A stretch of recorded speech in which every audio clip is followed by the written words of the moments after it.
One aspect that I try to cover all the time on my YouTube channel is value. And what is the value of a piece of camera equipment, or what is the value in getting a gadget? Where can you find the best value point as a creator who is also a consumer? One thing that I think is really important to examine when evaluating a piece of tech or a product meant for a creator is, what are the features that you are regularly going to use, and how well do those features work? For example, I understand that the Canon 5D Mark IV shoots 4K video, but with the crop that that camera has in 4K and the file sizes generated by the inefficient codec like Canon chose, are you actually going to be incorporating that 4K footage into your workflow at a regular basis? What's up, guys? It is Mitchell, and in today's video, I wanted to just kind of break down the truth of these gimbal attached follow focus systems, specifically the ones that we are seeing from DJI on the Ronin S and Zhiyun on the Crane 2. If you're new to this channel, I make videos about tech products, tutorials, hacks, things that I use to improve my creative workflow. Back to talking about gimbals. At $750 with a follow focus module, there's no hiding that Zhiyun kind of popularized or started this fad of a gimbal-based follow focus solution. You can't fault Zhiyun for incorporating this feature onto their gimbal, specifically because it is a concern that video makers have, being video during gimbal operation, and on top of that, being the second fiddle kind of to DJI in the gimbal space, especially at the upper end of the consumer market, meaning that they had to have features that were new and innovative. Why do I think that this gimbal integrated follow focus is a fad? Well, the short answer kind of goes like this. I switched from full frame Nikon to APS-C Sony so that I could carry a better lens selection to do better video with and have a lighter overall camera bag. And what I realized almost immediately after purchasing my Zhiyun Crane 2 for my, at the time, D750 is that the single-handed operation of the gimbal with a full-frame DSLR was unwieldy, it was difficult, and on top of that, trying to walk smoothly and follow your subject while keeping framing and composition was extremely difficult. Meaning, even if I wanted to pull focus, having a screen the size of what was essentially smaller than my cell phone that is partially obstructed is just unreasonable. But let's just play devil's advocate here for a second.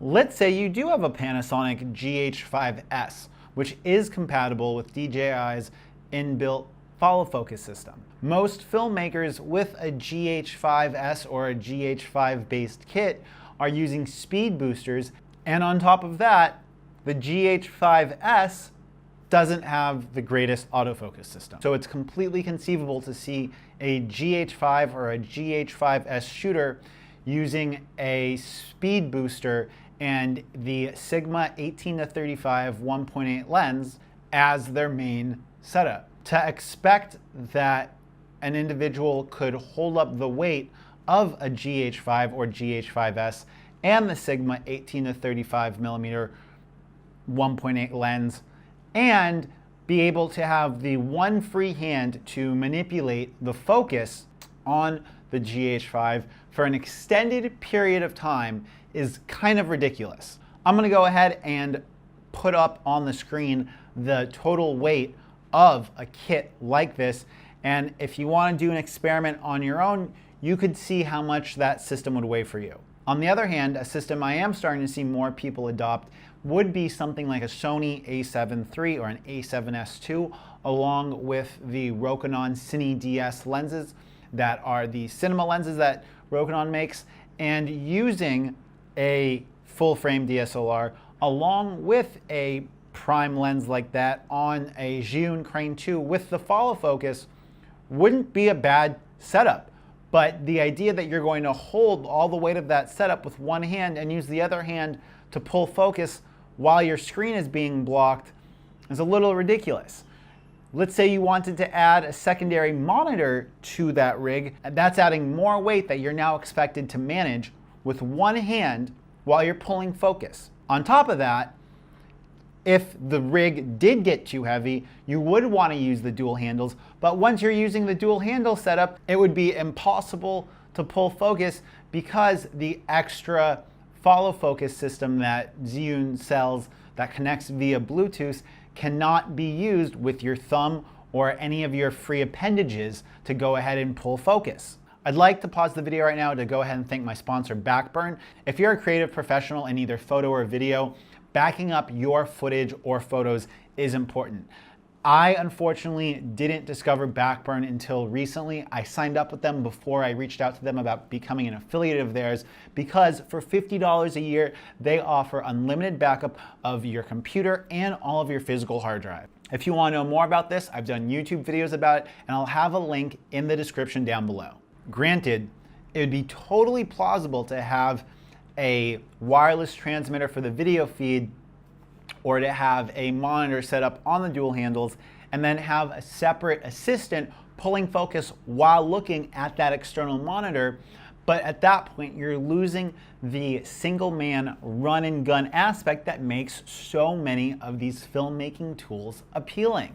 I see tons of YouTube reviews, and I'm not going to point any fingers, talking about the follow focus capabilities of these gimbals, but no one is actually talking about the usability and the value that you as a consumer would get from a gimbal integrated follow focus system. And the way I see it right now, the best value on the market for this single operator run and gun style shooting would be the Sony cameras.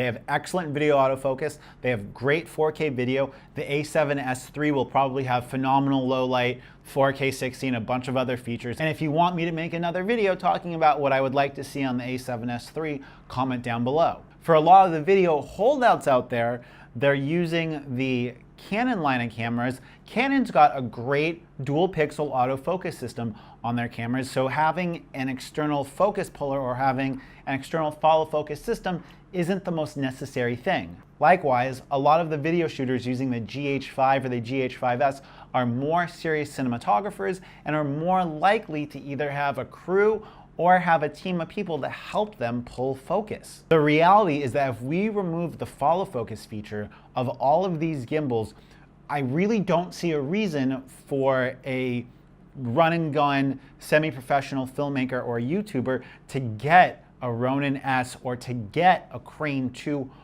for their mirrorless cameras over a product like the Moswa Air or the Crane Plus. And these products provide a ton of value. They're smaller, they're more compact, and they're more lightweight. If you guys think I should do a follow-up or secondary video of this, go ahead and leave it in the comment section down below. Okay, I think I'm gonna go ahead and wrap up this video here. If you guys wanna see a part 2 or you have questions or thoughts about these products, go ahead. I want to hear it in the comments down below. If you think I'm being silly and stupid, tell me why in the comment section down below. I really try to respond to all of the comments. And if you want to have a longer conversation about this, go ahead, check out my Facebook group, Travel Tubers. It's a place for people that want to travel the globe and create content about those travels. Go to share tips, hints, ideas, and answer questions. Till next time, it's been Mitchell coming from Hanoi. Peace.